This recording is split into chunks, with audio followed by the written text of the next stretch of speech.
রাধে রাধে, আশা করি সবাই ভালো আছেন, আমিও ভালো আছি। তো আগের বারে হচ্ছে যে স্কিপ করে গেছিলাম যতটা, তারপরে দেখুন যেখানটায় বনে আমরা বসেছিলাম, অনেক প্রভুজির আপনারা বচন শুনেছেন, মানে কোথাও বচন শুনেছেন। তো এটা আসল মন্দির, যেখানে ব্রহ্মা দেখুন হচ্ছে স্বয়ং রাধারানী আর ভগবানের শ্রীকৃষ্ণের হচ্ছে বিয়ে দিচ্ছেন সেই জায়গা। এবং এখানে দেখতে পাচ্ছেন অনেকেই ধাগা বাঁধছে আর প্রচণ্ড ভিড়।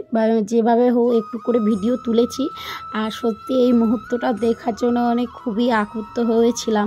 বাট সত্যিই এই যে এখানে আবার রাস হচ্ছে, মানে এত সুন্দর সিনসিনারি, শুধু ভাবছি সেই কালে যখন হয়েছিল তাহলে তখন কি অবস্থা ছিল, মানে সেই জিনিসটা ভাবলেই না কি আনন্দ লাগে।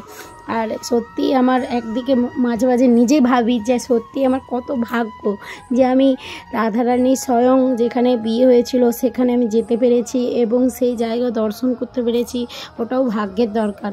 তো রাধারানী যাই হোক একটু হলেও কৃপা আছে। আর ওখানে অবশ্যই বলা আছে যে ভান্ডির বনে যাওয়া মানে কিছু তো সৎকর্ম থাকে যে ভান্ডির বনে যেতে পারে, না হলে ভান্ডির বনে এত সহজে যেতে পারে না। এই রাধারানীর এইটি জন্মস্থান, যেখানে রাধারানী হচ্ছে যে জন্ম নিয়েছিলেন, এইটাই আসল মন্দির। আর যেখানে বারসানা থেকে এখানে একটা কাহিনী আছে, সেইটা প্রভুজি অবশ্যই বলবে, শুনে নেবেন আগে। তো এখানে কিন্তু আসল হচ্ছে যে রাধারানীকে পেয়েছিলেন হচ্ছে যে কীর্তিমা।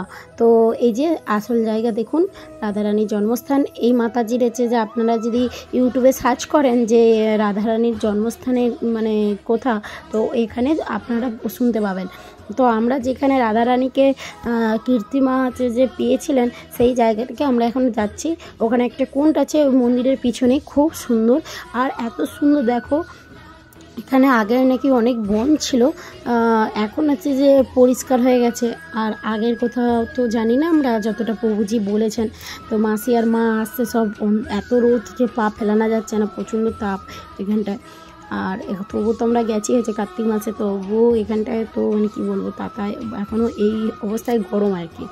তো প্রভুজি তো আগে আমার ছেলেকে নিয়ে এগিয়ে চলে গেছে, তো আমরা এই যে যাচ্ছি এখনও পিছনে অনেকেই আছে, ওনারা আসতে পারেন এখনও।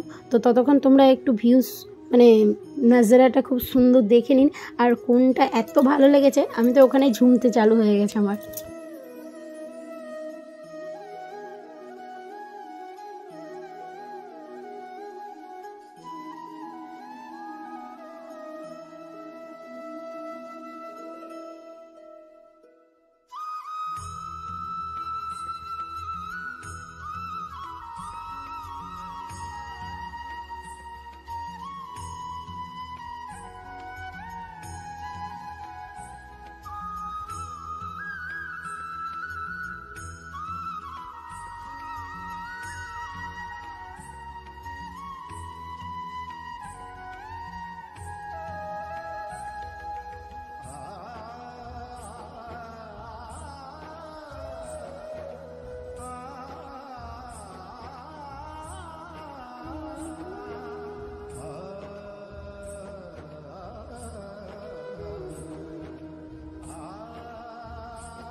এটা পুকুরে তখন দ্বাপর যুগে পদ্ম ফুল ছিল, এটা এই পুকুরে পিছনে হলো যমুনা নদী।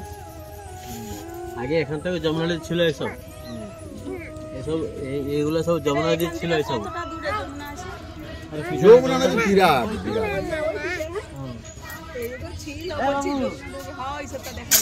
কিন্তু আগে এই সব তো যমুনা নদী ছিল, এই স্থানে এই পদ্ম ফুল ছিল বেশি। তখন এই পুতনা রাক্ষসী ছোট ছোট বাচ্চাকে নিয়ে শেষ করে দিত। রাধারানী আর রাধারানীর বোন চন্দ্রাবলী দুজনকে নিয়ে চলে গেছে উপর তাকে মারার জন্য। কিন্তু রাধারানীর বোন চন্দ্রাবলী হলো শক্তি স্বরূপিনী। রাধারানীর শক্তি স্বরূপিনী হলো চন্দ্রাবলী, তার বোন রাধারানীর শক্তি। দুজনকে উপরে নিয়ে গেল, কিন্তু তারপরে যেতে যেতে যেতে এত ভারী হয়ে গেছে কি সে পুতনা আর পারল না। তারা উপরে তাদের দুজনকে ছেড়ে দিল। ছেড়ে দিতে আর রাধারানী তার বোন চন্দ্রাবলী দুজনে এই পুকুরে যার পদ্ম ফুলের উপরে পড়েছিল পড়তে। তখন এই তারে আর বৃষভানু মহারাজ আর তার ভাই দুজন এখানে স্নান করতে এলো, বৃষভানু মহারাজ আর তার ভাই দুজন এই জায়গাতে স্নান করতে এলো। স্নান করতে সময় দেখেছিল পদ্মফুলের উপর দুজন সুন্দর করে কন্যা দুজন আছে। তাহলে এরা কি করো, রাধা বৃষভানু মহারাজ ছিল, রাধারানীকে বৃষভানু মহারাজ তার ভাই চন্দ্রাবলীকে দুজন তার ছেলে যার ঝিও তার মেয়ের মতন নিয়ে পালন পোষণ করছিল। এইখানে এই স্থানে বলে কি লাডলি, লাডলি বলে, লাডলি মানে ছোট বাচ্চা, দুধ খাওয়ার বাচ্চা, একটু 3-4 বছর, এই বাচ্চাকে বলে লাডলি। লাডলি অবস্থায় তাই এখানে ছিলেন। ওই স্থান দেখছেন না, ওই গাছগুলো আছে, ওই গাছগুলো, ওই স্থানে রাধারানী ছোট সময় খেলাধুলা করতো ওখানে। এই স্থানে বলেন কি রাওয়ালে রাধার জন্মস্থান। অবতার যখন অবতার হলো তাকে দুজন নিয়েছিল, তার জন্য রাধা বাপ বৃষভানু মহারাজ বৃষভানু মহারাজের বাবা। তারপর থেকে বারবার এই যার শত্রুরা আসছে, এ ভয় এখান থেকে সব বাদশাহ পালিয়ে গেল। ঋষির কে আসুর মানে মরে যাবে, তাই জন্য নন্দ মহারাজের এই উপর একটু ছিল, তার জ্ঞানী ছিল। সে বললো আরে গঙ্গাটা কেউ আসুর আসতে পারবে না, তাহলে সব ওখানে পালিয়ে বলে সবাই ওখানে ভগবান আর রাধা যায়।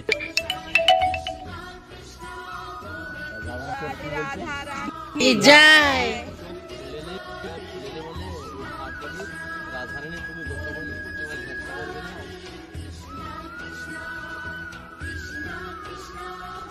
রাধে রাধে। প্রভুজির মুখ থেকে শুনলেন। এবার আমরা চলে এসেছি নন্দগাঁও। তো নন্দগাঁও এসে দেখুন নন্দগাঁও কত সুন্দর, যেখানে ভগবান শ্রীকৃষ্ণের এখানে মানে এখানে থাকা আর কি।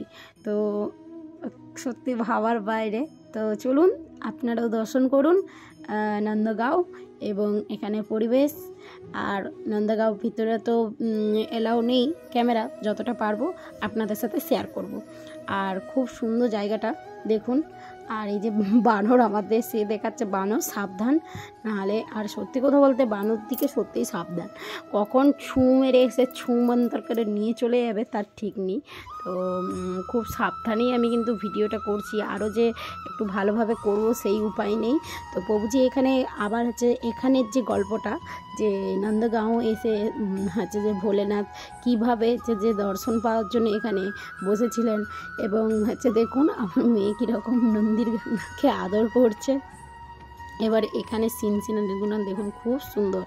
আর এই সেই গাছ যেখানে নন্দগাঁওয়ে মানে যেখানে বাবা হচ্ছে যে ভোলেনাথ হচ্ছে বসে অপেক্ষা করেছিলেন, এখানে তার মন্দিরও আছে দেখুন। এই দেখুন হচ্ছে যে ভোলেনাথের মন্দির। আর আপনারা এবার শ্রবণ করুন। যখন মথুরা থেকে কংসের কারাগার যখন ছিল, ভগবান কৃষ্ণ স্বয়ং নারায়ণ রূপে এসেছিলেন। তখন দেবকে স্তুতি করতে ভগবান ছেলে রূপে অবতার হয়েছিল, ধারণ করেছিল। তারপরে বসুদেব মহারাজ কংসের কারাগার থেকে তাকে নিয়ে যমুনা নদী পের করে এখানে এসেছে। এখানে আসার পরে এখানে বি যশোদা মহারানীকে কৃষ্ণ জন্ম হয়েছে।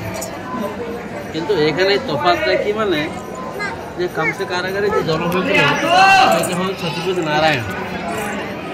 এখানে যশোদা মায়াকে জন্ম হয়েছিল তার সাথে পূর্ণ পুরুষোত্তম শ্রীকৃষ্ণ চন্দ্র ভগবান।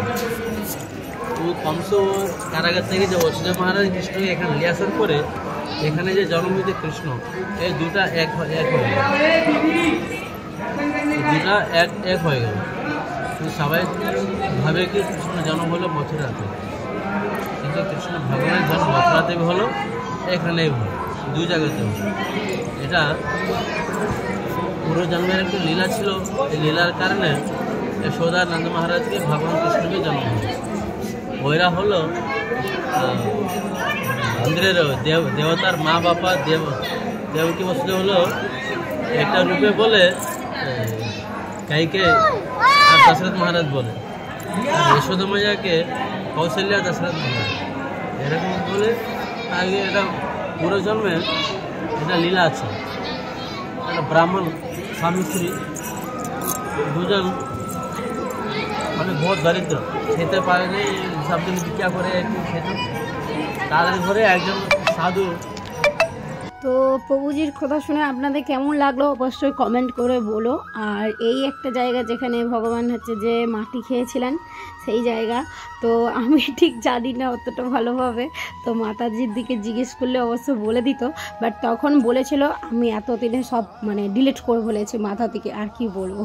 তো এখানে হচ্ছে যে নিয়ম আছে, তো এখানে অনেক কচ্ছপ আছে জানেন তো, মানে এখানে চারা দিলে যেটা মুড়ি যেটা আর কি, তো এখানে দিলে মানে আসছে টুক টুক করে একটু করে খাচ্ছে আর খেয়ে খেয়ে চলে যাচ্ছে। আর ক্যামেরাটা ধরা পড়েনি, লাস্টের দিকে একটু দেখা দিয়েছিল। আর এখানেও নাকি এইটাও একটা কাহিনী আছে যে কচ্ছপ দর্শন করাও মানে ভাগ্যের ব্যাপার।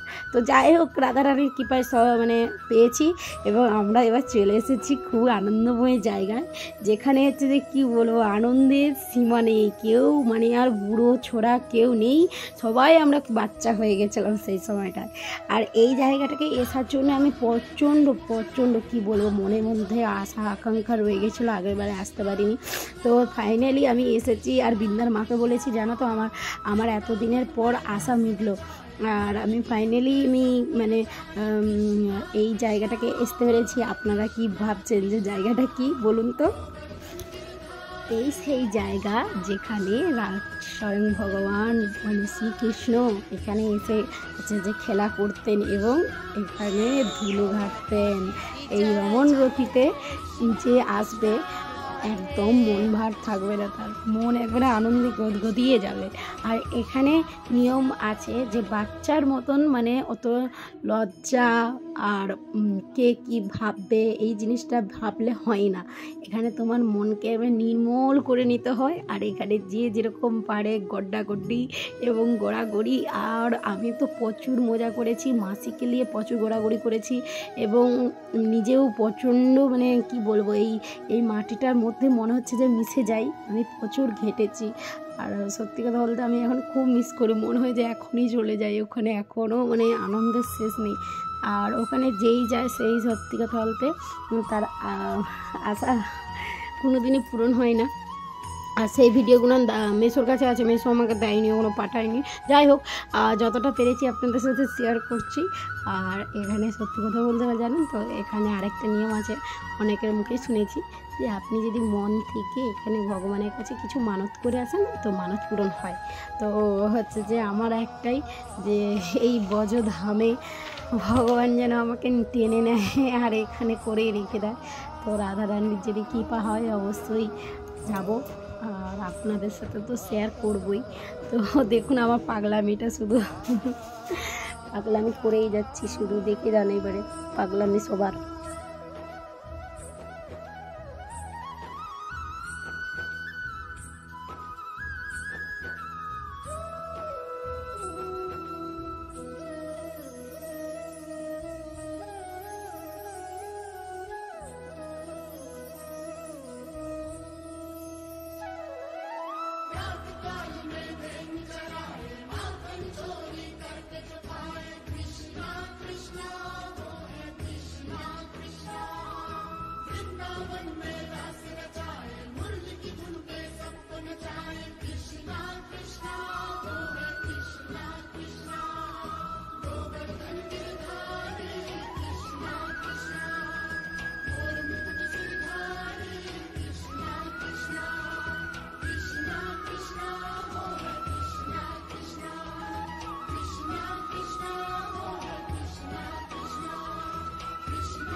পেলেন যে যেরকম পাচ্ছে, মানে বালি ঘেটে যাচ্ছে অবস্থা দেখুন। আর আমার মেয়ে অবস্থা দেখুন কী হারে কাঁদছে। ওর দিদা আর আমার দিদিভাই সবাই মিলে ওকে বালি ঘেটে যাচ্ছে, আর আমাদের দুজনের রোমান্টিক বালির ছাড়া হচ্ছে দেখুন। মানে কি বলবো, এত আনন্দ হচ্ছে। আমি এখনও যে রেকর্ডিংটা করছি, আমার এই ভিডিও মানে মেমোরি একটা মানে দেখলে এখনও যেন মনে গদগদিয়ে উঠছে, এত আনন্দ হচ্ছে। আর এদিকে বোন দেখো তার জায়বুর দিকে ফিকে যাচ্ছে, আমি এদিকে ওকে ফিকে যাচ্ছে, আর ও হচ্ছে যে এদিকে জায়বুর দিকে ফিকে যাচ্ছে। সব যে যেরকম পাচ্ছে মানে বালি ফিকে যাচ্ছে।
আর পড়ে যাচ্ছে।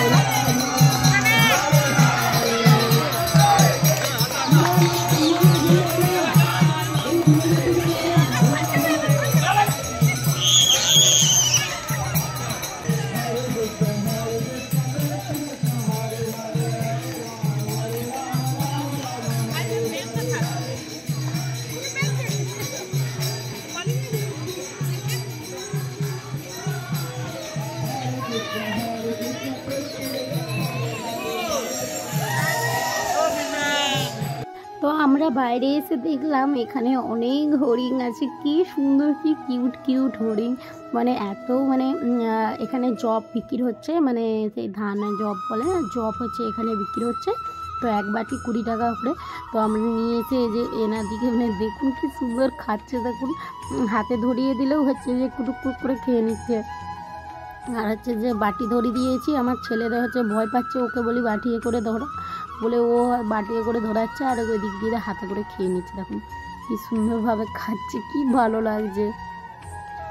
লাস্টেরটা আমি হচ্ছে যে আর হলো না, আমার ছেলে হচ্ছে যে আমার মেয়ে দেখুন আমি আমি আমি কি কিউট।